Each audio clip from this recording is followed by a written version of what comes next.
नमस्कार, मैं doctor Manisha, head pulmonology, Sarvodaya hospital Faridabad. पिछले 8 महीनों में तकरीबन 10,000 से ज़्यादा कोविड पॉजिटिव पेशेंट्स देखने के बाद आज हम बात करेंगे कोविड वैक्सीन के बारे में। वैक्सीन क्या है, कब तक अवेलेबल होगी, क्या प्राइस होगा, क्या साइड इफ़ेक्ट्स हैं, क्या वो वैक्सीन हर एक को लगनी चाहिए और उससे रिलेटेड कुछ और सवालों को आज हम डील करेंगे।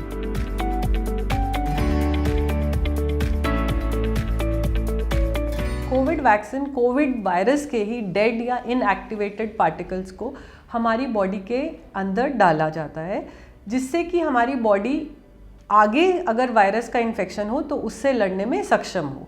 हमारी बॉडी ये पहचान लेती है कि हमें इस वायरस के आने पर एंटीबॉडीज़ या मेमोरी सेल्स बनाने हैं ताकि ये वायरस हमारे शरीर को नुकसान ना पहुंचा पाए।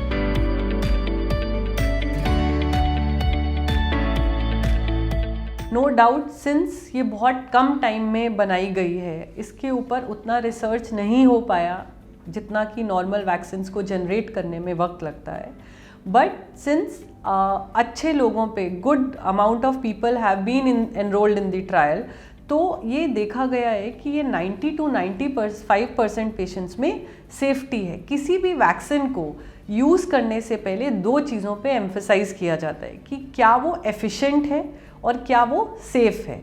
एफिशिएंट मीन्स क्या अगर हमें ये वैक्सीन मिलेगी तो वो ठीक से काम करेगी, क्या हमें वो वायरस के अगेंस्ट इम्यूनिटी दे पाएगी, और दूसरा क्या उसको लेना सेफ़ है। तो अभी का जो बहुत अहम सवाल है, क्या इसकी सेफ्टी हम पूरी तरह चेक कर पाए हैं। तो यस, काफ़ी लोगों पे ट्रायल करने के बाद पता चला है कि ये वैक्सीन्स 90 to 95% पेशेंट्स में एब्सोल्युटली सेफ़ होती हैं। कुछ पेशेंट्स जो इनके अंदर केमिकल्स होते हैं उनसे एलर्जिक होते हैं, जो कि बाकी वैक्सीन से भी एलर्जिक होते हैं, उनको हम ये थोड़ा लेट स्टेज पे देते हैं या हम उन पे अवॉइड करते हैं।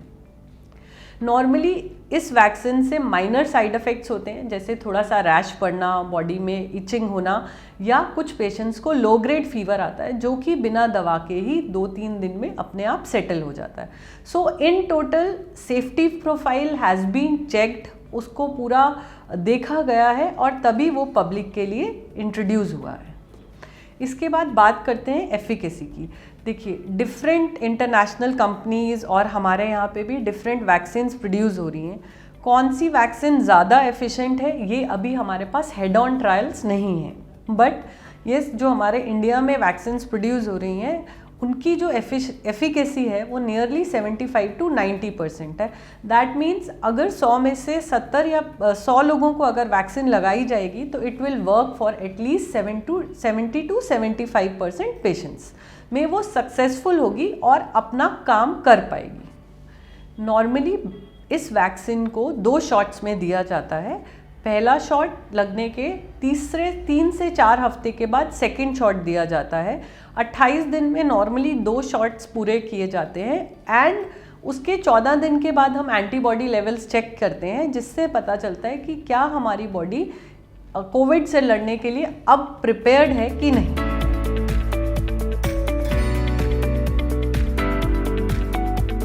जैसे कि हम सबको पता है कि बहुत शॉर्ट टाइम में हमें इस वैक्सीन को अवेलेबल कराना है and number of people who have to be vaccinated वो बहुत ज़्यादा है। इसीलिए सरकार ने कुछ लेवल्स पे सेग्रीगेट करके इस वैक्सीन को इंट्रोड्यूस करने का प्लान किया है।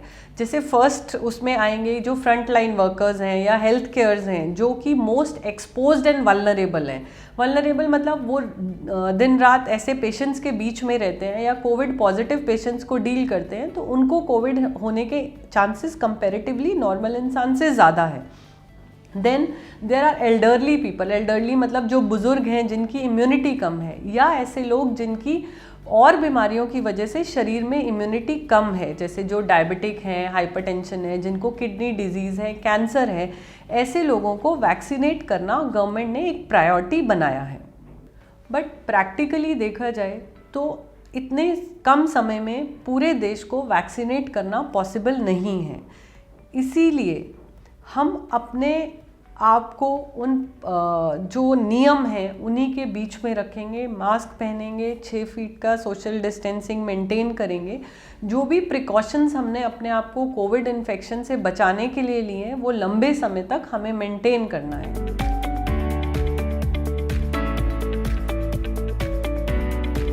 देखिए, हर इन बीमारी में वैक्सीनेट करने से हर्ड इम्यूनिटी का आना का जो रेट है वो डिफरेंट होता है, बिकॉज कोविड बहुत नई बीमारी है, हम इसके लिए कोट नहीं कर सकते हैं। बट येस, अगर हम मेजॉरिटी ऑफ द पेशेंट्स को वैक्सीनेट कर पाएंगे तो वो पेशेंट्स अगर इन्फेक्शन लेंगे ही नहीं तो वो स्प्रेड नहीं कर पाएंगे। सो जो chain of spreading the infection है वो ब्रेक हो जाती है, उसको हम कहते हैं हर्ड इम्यूनिटी। सो अगर 60 से 70% पेशेंट्स को या 60 से 70% पॉपुलेशन को हम वैक्सीनेट कर देंगे तो डेफिनेटली वो चेन ब्रेक हो जाएगी और इन्फेक्शन स्प्रेड होने के चांसेस कम हो जाएंगे। तो अगर ये हर्ड इम्यूनिटी काम करने लगती है तो जो पेशेंट्स जिनको हम वैक्सीनेट नहीं कर सकते, सपोज जिनको एलर्जीज़ हैं या जो पेशेंट्स किसी कॉन्ट्राइंडिकेशन की वजह से वैक्सीन नहीं ले सकते हैं, तो वो भी इस हर्ड इम्यूनिटी से, इस कोविड से अपना बचाव कर सकते हैं।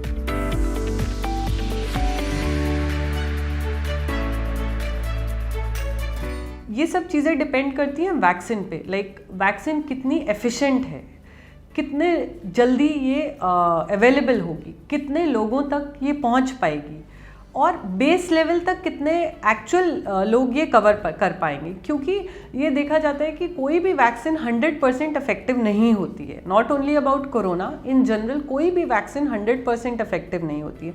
सो पैंडेमिक को कंट्रोल करने के लिए vaccine is one of the tool. बाकी जो मेजर्स हैं हमें उन्हीं के साथ चलना पड़ेगा।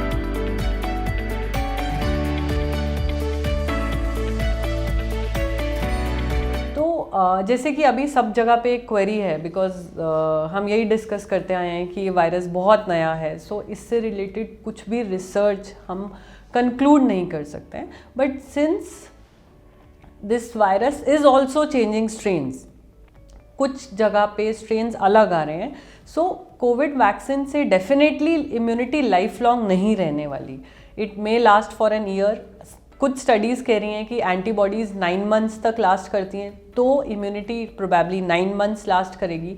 सो अनदर ईयर और सो हम इस बात पर आ पाएंगे शायद कि ये इम्यूनिटी कितना टाइम लास्ट करती है। But for now, to end the pandemic and to immune the patients, at least 9 महीने से 1 साल तक ये वैक्सीन काम करेगी।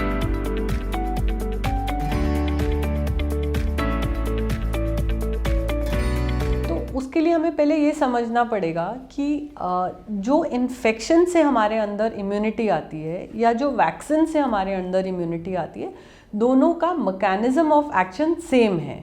बट कुछ लोगों को हल्का इन्फेक्शन होता है, कुछ को बहुत ज़्यादा सिवियर फॉर्म का इन्फेक्शन होता है। सो हमारी बॉडी में एंटीबॉडीज़ का प्रोडक्शन उसी अकॉर्डिंगली होता है। बट वैक्सीन में अगर हम सबको एक ही मात्रा का वायरस का लोड देते हैं तो एंटीबॉडीज़ ऑलमोस्ट सब में इक्वल फॉर्म में बनती है। तो जो भी पेशेंट्स वैक्सीनेट होते हैं उनकी immunity, as I said, 9 months to 1 year last करती है। जिन लोगों को इन्फेक्शन हो चुका है उन लोगों को अपना एंटीबॉडी लेवल चेक कराना है। अगर उनका एंटीबॉडी लेवल कम है और उनके अंदर, जो कि ये दिखाता है कि उनके अंदर बीमारी से लड़ने की क्षमता अब नहीं रही है, यस, उनको भी वैक्सीनेट होना चाहिए।